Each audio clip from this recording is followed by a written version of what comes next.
Chinese experts का मानना है कि भारत के पास ऐसी कोई टेक्नोलॉजी या वेपन मौजूद नहीं है जो चाइना को काउंटर कर सके। साथ ही चाइनीज एक्सपर्ट्स अभी यूनाइटेड स्टेट, रशिया और यूरोपियन ऑरिजिन वेपन से भी चीनी वेपन को बेहतर डिमांड कर रहे हैं। रशिया की तरफ से S-400, Su-30MK और MiG-29 को जल्दी से जल्दी डिलीवर करने का आश्वासन भारत को दिया गया है। कुछ लोगों का मानना है कि चाइना की तरफ से अभी लाइन ऑफ एक्चुअल कंट्रोल में S-400 सिस्टम को डिप्लॉय करके रखा गया है, जो कि हमारी कोई भी एयर एक्टिविटी को डिस्ट्रॉय कर सकती है। लेकिन अगर चाइना ने S-400 के बदले वहां पर HQ-9 सिस्टम को भी डिप्लॉय कर रखा है तो ये हमारे लिए और ज्यादा खतरे की बात है। और फाइनली चाइना की तरफ से अभी नेपाल के कुछ हिस्सों के ऊपर कब्जा करना शुरू कर दिया गया है। नमस्कार दोस्तों, मेरा नाम है अंशुमन नायक और आप सभी का बहुत बहुत स्वागत है इंडियन डिफेंस न्यूज की डिफेंस टॉक सीरीज में। तो चलिए देर न करते हुए आज की वीडियो शुरू करते हैं। आज की पहली अपडेट भारत और चाइना को लेके है। और अभी भारत और चाइना के बीच जो सिचुएशन चल रहा है, इसमें सबसे बड़ा सवाल ये कि क्या भारत के पास चाइना को काउंटर करने लायक हथियार मौजूद है। और इसी पर अभी हर जगह में बहस किया जा रहा है। दोनों के पास अपने अपने पॉजिटिव और नेगेटिव पॉइंट है और अभी हम इन दोनों ही पर्सपेक्टिव के बारे में बात करने वाले हैं।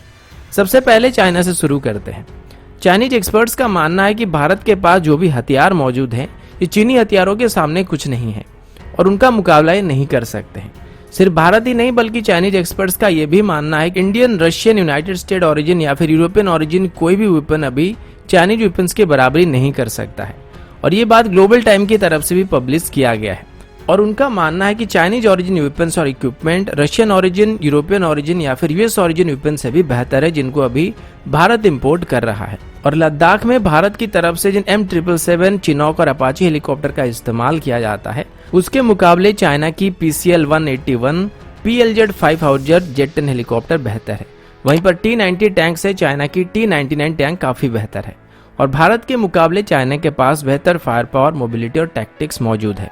स्पेशली J-20 की बात करते हुए चाइनीज एक्सपर्ट्स का कहना है कि भारत के पास अभी जितने भी हथियार मौजूद हैं, उनके मुकाबले ये 10 साल आगे है। सिर्फ भारत ही नहीं बल्कि इन्होंने किसी को भी नहीं छोड़ा और सबसे ये 10 साल आगे हैं। अब इंडियन साइड की बात करने से पहले जरा पीपल लिबरेशन आर्मी एयरफोर्स की फ्लीट के ऊपर नजर डालते हैं। इनकी J-7 से लेके J-16 तक जितने भी फाइटर हैं, सबके सब मिग सीरीज या फिर सुखोई सीरीज की कॉपी है। और इनका J-20 इतना बेहतर एयरक्राफ्ट है कि ये बाद में रशिया से Su-35 को खरीद रहे हैं। लेकिन फिर भी आप में से कोई इन पर सवाल नहीं उठाएगा, क्योंकि ये सारे बातें चाइनीज एक्सपर्ट्स की तरफ से कहा गया है। अब इंडियन साइड की बात सुनते हैं। इंडियन एक्सपर्ट्स का मानना है कि हालांकि चाइना के पास हमारे मुकाबले एक बड़ी एयरफोर्स मौजूद है, लेकिन उनके पास जो एयरबेसेस है वो बॉर्डर के इतने करीब नहीं है। उनके बीच डिस्टेंस काफी ज्यादा है और कुछ ही ऐसे बेसेस है जो कि भारत के लिए खतरा बन सकते हैं। लेकिन फिर भी अगर भारत की तरफ से उन एयरबेसेस के ऊपर हमला करने की कोशिश किया जाता है तो इसको सपोर्ट करने के लिए वहां कोई नहीं है, क्योंकि चाइना के जो एयरबेसेस है उनके बीच में जो आपस की डिस्टेंस है वो काफी ज्यादा है। वहीं पर अगर इंडियन एयरबेसेस की बात की जाए तो हमारे एयरबेसेस ऐसे पोजीशन में है जहां पर अगर किसी एक एयरबेस के ऊपर हमला किया जाता है तो उसको दूसरा एयरबेस सपोर्ट प्रोवाइड कर सकता है। एग्जाम्पल के तौर पर देखें तो हमारे लिए चाइना की होटान एयरबेस खतरा बन सकता है, लेकिन इसको सपोर्ट करने के लिए दूसरी एयरबेस की बात करें तो वो कसगर एयरबेस है, जो कि लगभग उससे 500 किलोमीटर दूर है। आखिरी में चाइनीज एक्सपर्ट्स ने एक बात कही थी कि इंडियन एयरफोर्स के पास जो Su-30MKI, MiG-29 या फिर मिराज जैसे एयरक्राफ्ट मौजूद हैं, ये चाइना की J-16 या फिर J-10C का मुकाबला नहीं कर पाएंगे। इनमें भी आधी सच्चाई है। दरअसल प्रॉब्लम सिर्फ J-10C ही क्रिएट करने वाला है। बाकी J-16 की बात करें तो ये सुखोई 30 सीरीज का ही फाइटर एयरक्राफ्ट है, जिसको चाइना ने कॉपी करके बनाया है। और इसके साथ जो PL-15 मिसाइल को इंटीग्रेट किया गया है, यही असली प्रॉब्लम क्रिएट करने वाला है।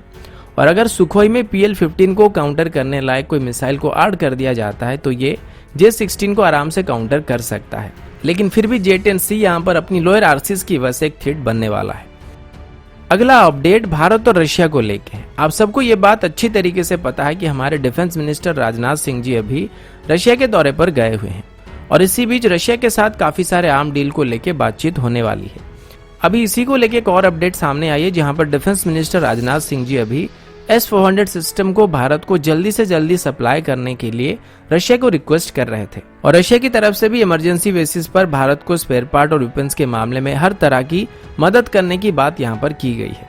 लेकिन दिक्कत ये कि रशिया नहीं चाहता है कि भारत और चाइना के बीच कोई जंग यहाँ पर हो, और दूसरी तरफ चाइना की तरफ से भी भारत को वेपन सप्लाई करने की वजह से रशिया को कंप्लेन किया जा रहा है।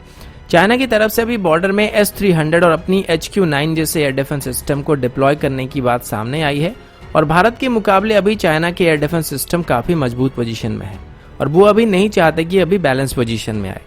चाइना की लेटेस्ट HQ-9 सिस्टम की रेंज लगभग 250 से 300 किलोमीटर तक है और कुछ लोगों का यह भी मानना है कि चाइना की तरफ से अभी लाइन ऑफ एक्चुअल कंट्रोल में अपनी S-400 सिस्टम को डिप्लॉय करके रखा गया है, जबकि ऐसी कोई ऑफिशियल अपडेट अभी तक सामने नहीं आई है और ये सारा का सारा बात ट्विटर में उड़ रहा है।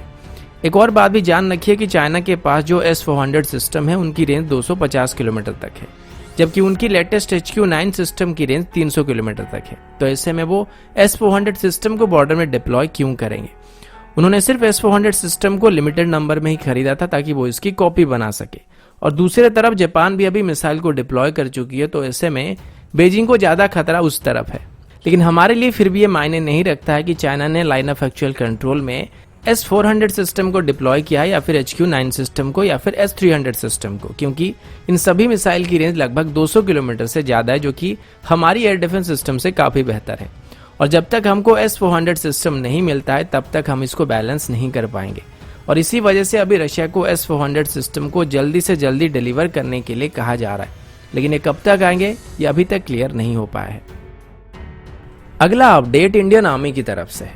1 या 2 दिन पहले जब इंडियन आर्मी को इमरजेंसी फाइनेंशियल पावर दिया गया था, उसके बाद अभी इंडियन आर्मी की तरफ से यूएस मेड एमुनिशन को खरीदने का फैसला किया गया है और अभी हम यूनाइटेड स्टेट से एक्सकेलिबर एमुनिशन को खरीदने वाले हैं, जिनको हमारे M777 गन्स में इस्तेमाल किया जा सकता है। इससे पहले भी बालाकोट के दौरान भी इंडियन आर्मी की तरफ से इमरजेंसी बेसिस के तौर पर एक्सकेलिबर एमुनिशन को खरीदा गया था और पिछली बार जब इनको अक्टूबर में टेस्ट किया गया तो ये अपने टारगेट को पिन पॉइंट एक्यूरेसी के साथ हिट कर रहे थे और अभी इसी वजह से बिना कोई वक्त गवाए हुए यूनाइटेड स्टेट्स से इन एमुनिशन को खरीदने का फैसला किया गया है। इनकी रेंज लगभग 50 किलोमीटर तक है, जो कि M777 की ओरिजिनल रेंज से काफी ज्यादा है और स्पेशली दुश्मन की बंकर उड़ाने के लिए काफी कारगर हथियार है। अगला अपडेट नेपाल और चाइना की तरफ से है। पिछले कुछ दिनों से केपी ओली चिली गोभी कुछ ज्यादा खाने लगे थे और इसके साइड इफेक्ट भी रिसेंटली हमको कई बार देखने को मिल चुका था, लेकिन अभी इसका साइड इफेक्ट जो है खुद नेपाल के ऊपर पड़ने लगा है। चाइना को हमेशा से अपने पड़ोसियों की जमीन के ऊपर कब्जा करने का शौक रहा है और अभी भारत के साथ चाइना का इसी वजह से पंगा चल रहा है।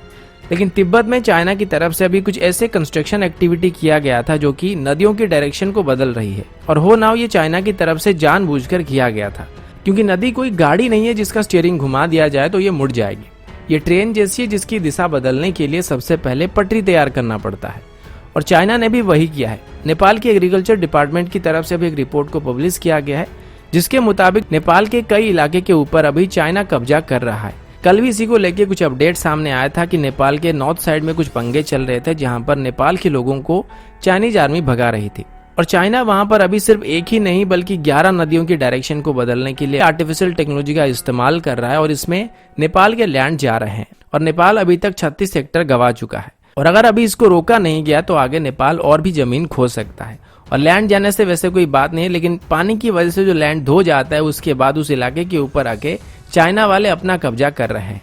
तो नेपाल अभी जिसके भरोसे आके भारत के साथ पंगे ले रहा था वो खुद ही अभी नेपाल को निगलने के चक्कर में है। तो दोस्तों अभी के लिए इतना ही, मिलता हूँ आपसे अगले वीडियो में, तब तक के लिए जय हिंद, वंदे मातरम।